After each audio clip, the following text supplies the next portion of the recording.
welcome to Sparks 1524. I'm Nathaniel Miller. On this edition of On the Waterfront, we're once again sailing into history with USS Ponce. Now, I've got the rest of my life ahead of me, which I'm only 50 years old, so that's probably quite a long time. And that's good because I have got a lot of Ponce memories to share. Of course, all sailors have sea stories. That's one of the rewards we have as sailors for surviving some of the crap we've been through. And one of the rewards we get for surviving the good stuff, too. I have seen a number of near misses, near collisions in my career. In fact, for a guy who was on the flight deck as much as I was, and on the deck plate, I've actually seen remarkably few mishaps. I have seen a number of near mishaps. I have seen an F-14 coming into land and a tow tractor decide to drive across the flight deck right before the aircraft landed, and the pilot managed to wave off. And she was a remarkable pilot. She got herself back in the air really quick and saved the day. But I've seen remarkably few disasters, and the ones I have seen, of course, tended to be rather spectacular, like a super typhoon making landfall on Guam and demolishing the building I was in, living through the DC Beltway sniper terrorist attack in 2002. So I have seen my share, just my share when I saw it, were big ones. This memory is of the greatest piece of seamanship I ever saw while I was in the Navy. Commander Cole Hayes, well, he was then commander. Later, he was promoted to full captain. But Commander Cole Hayes took over the USS Ponce in early 2011. He took over during a very difficult time. Earlier that year, just before we came off a 9-month deployment, our commanding officer had been fired, which is a long story in itself. We had a temporary captain, Captain Skillman, who got us back home. And Captain Skillman was great and began, to put it in, colloquial terms, he began the healing process because we as a crew really needed to go through a lot of recovery after what we'd been through. Even though the relief of that particular commanding officer was a good thing, we still were that ship. Captain Skillman started the process of us getting our feet back under us, or to maybe be a little more nautical, getting our sea legs back under us. But he was a temporary captain. Commander Cole Hayes took over in a very understated ceremony in early 2011, and he was expected to be the final commanding officer of the USS Ponce. He was the commanding officer under whom we began the original decommissioning process back in 2012. Obviously, that process didn't happen, but that is a different story. In late 2011, we were doing, at the time, we thought the victory lap, because shortly after this, the ship was going to get decommissioned. But the Ponce, we went down to Port Canaveral, Florida. Great time. The U.S. Virgin Islands, and finally to the ship's namesake city of Ponce, Puerto Rico. Now, this event happened as we pulled into the U.S. Virgin Islands. This sea story is the single biggest near miss I ever witnessed.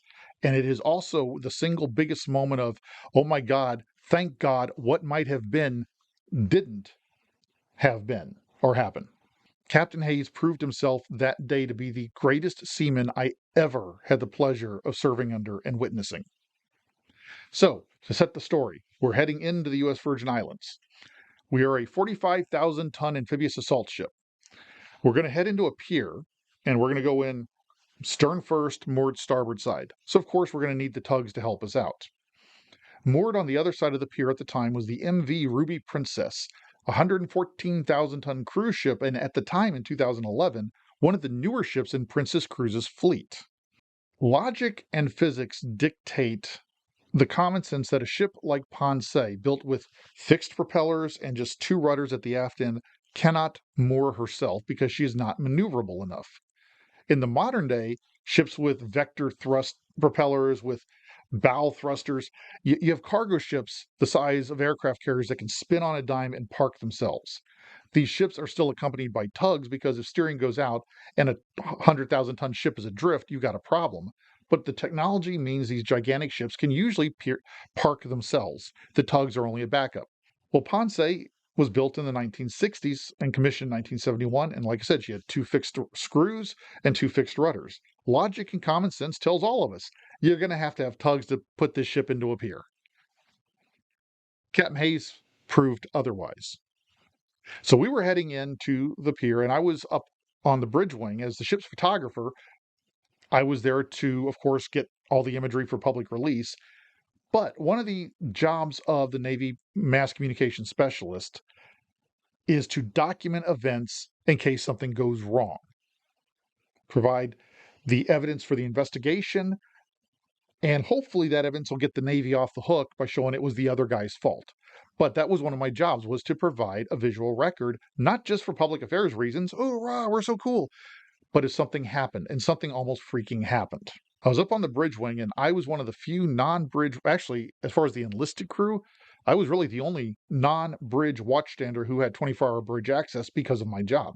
I always took it seriously and didn't just walk up there, hey, everybody, and making a fool of myself because these people are driving a ship. So I'd been on the bridge earlier, moved out to the bridge wing as we're coming into the Virgin Islands. And of course, you got this beautiful vista with the forecastle of the Ponce, the Virgin Islands, and the Ruby Princess at pier. And she's a beautiful ship, too, by the way. Well, the pilot came aboard. And if anybody is not familiar, a harbor pilot is a sailor, a local sailor with specialized knowledge of those waterways. And a harbor pilot will always come aboard and guide a ship into port. So the harbor pilot came on, met Commander Hayes, or Captain Hayes, excuse me. They started talking. He gets on the pilot gets on the radio. So I do the telephone sign. Gets on the radio, call the tugs in. So I'm step out of the bridge and I'm on the bridge wing. As I watch the tugs come in, I watch them, we cast our lines over to the tugs. They take our lines, tie them off, and start guiding Ponce toward the pier. That's where things start going south. I'm on the bridge wing and I start hearing commotion in the bridge. So being a nosy son of a gun, I poke my head in. I don't actually enter the bridge, but I poke my head in. And the pilot, I could see him on the radio. I couldn't hear what he was saying. There was too much ambient noise, but he was eyes were blazing, mouth was I mean, he was yelling into this radio almost. And Captain Hayes was quietly hands. And Captain Hayes had a habit on that bridge of standing with his hands behind his back. Captain Hayes was standing there. And if you served under Captain Cole Hayes, then you will recognize that posture. That was his normal posture. So, according to Captain Hayes, everything is fine. According to the pilots, something's going wrong, and it's going wrong with the tugs. Right there, I became very impressed with Captain Hayes because clearly something's wrong, but he's not freaking out. He is staying in control.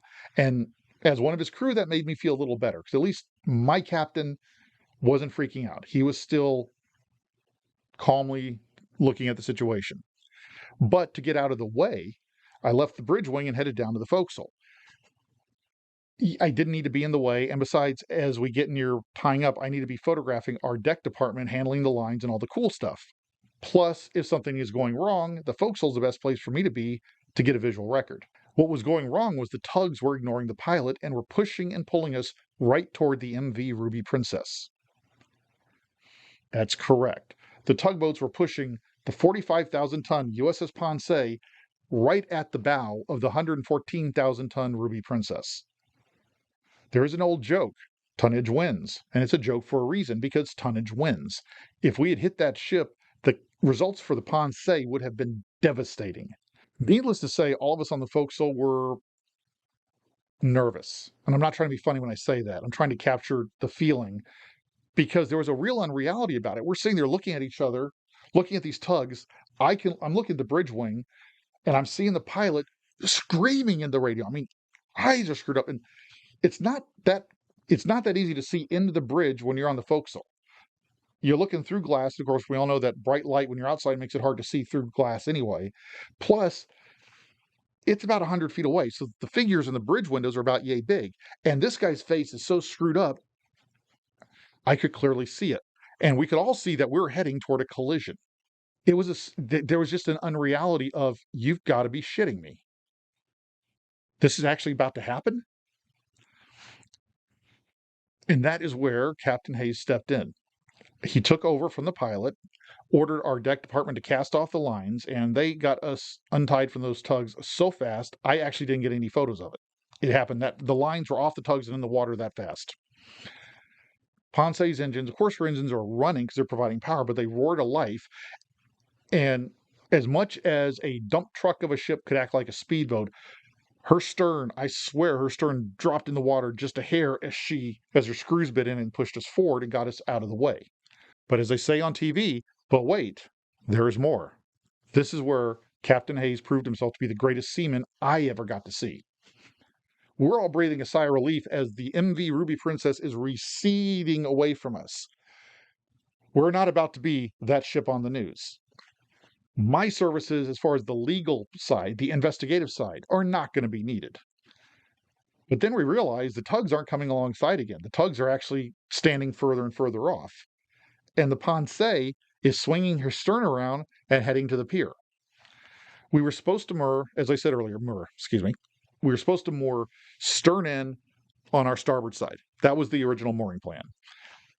Captain Hayes at this point had other ideas. We're all still breathing a sigh of relief, me no less, because now I don't have to submit all this imagery for an investigation. I don't have to prepare a press release about the collision of a U.S. warship with a cruise ship.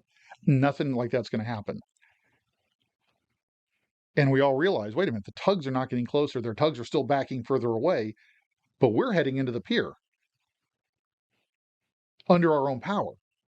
Like I said earlier, logic, physics, and common sense dictates that a 500-foot-long, 45,000-ton ship with fixed screws and only 2 rudders aft cannot dock itself because she's just not that maneuverable in close quarters. This is where Captain Hayes proved himself to be the greatest seaman I ever saw. He docked us without help. The only difference between the original docking plan was that he brought us in bow first, so we were now moored starboard side instead of stern first with the port side mooring. He put us right between the 2 bollards we were supposed to be between in the first place. There is no way I can adequately describe just how impressive, to me at least, that was. I asked around on the guys in the deck department. We're talking everybody from third-class petty officers up to our chief. They'd never seen anything like it. Many of them didn't know it was possible. I certainly didn't, but Captain Hayes did. He not only averted a collision, he docked a ship without help. I did talk to the captain later that night, and I asked him if the pilot was honked off because Captain Hayes took command of the ship away from the pilot and did it himself. And Captain Hayes told me that no, the pilot actually commended him on taking the initiative to avert the collision. The pilot was about to call the ball anyway. But no, the pilot had his back, affirmed his actions as correct under the circumstances, so there's no harm, no foul. Now, I don't know, of course, what kind of meetings Captain Hayes had to have after that, but, that's what you get paid the big bucks for when you're the ship's captain. But it was the most remarkable piece of seamanship I ever saw, and the biggest almost disaster that I ever saw averted, literally over my head, because the bow of the MV Princess, that ship is so big, her bow almost overtopped our mast. Sadly, Captain Hayes passed away a few years later in a vehicular accident in Okinawa. And I know I am not the only sailor in the Navy who felt a gut punch when that news came across social media. He was a great man, but more importantly, he was a good man. He could light up the room with his smile, and he could darken it with a scowl. I've only known a couple of the commanding officers that had that ability to take over an entire room with just a look.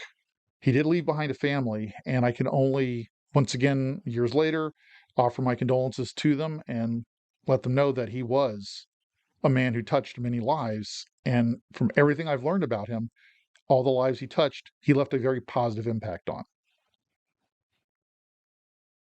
So that is one of the sea stories I have from Ponce. Last time I talked about the day I met the ship and mispronounced her name. This is one of the latter ones heading toward the end of my time on the ship. But I got plenty more, and like I said, I've got a few decades left to live, and hundreds of thousands of photos still to go through and pull out. So I hope you've enjoyed this one. To my fellow Ponce veterans, I look forward to hearing your sea stories across social media. If you like this video, please, well, if you think this video is good, please like and share it. If you want to read a little more about this, originally I wrote this, my written column back in 2020 about this. I have repurposed that column, pulled it out. It's still the same column from 2020, but I put a bookend above and below the original column just to amplify it a little bit. If you'd like to read that, the link is down in the description below. And I got to watch where I put my hand because I'm putting my hand right in front of my light and giving a nice little Zorro mask over my face. Thank you for your time. Until we meet again here on Sparks 1524, have a great Navy day and always go and do great things.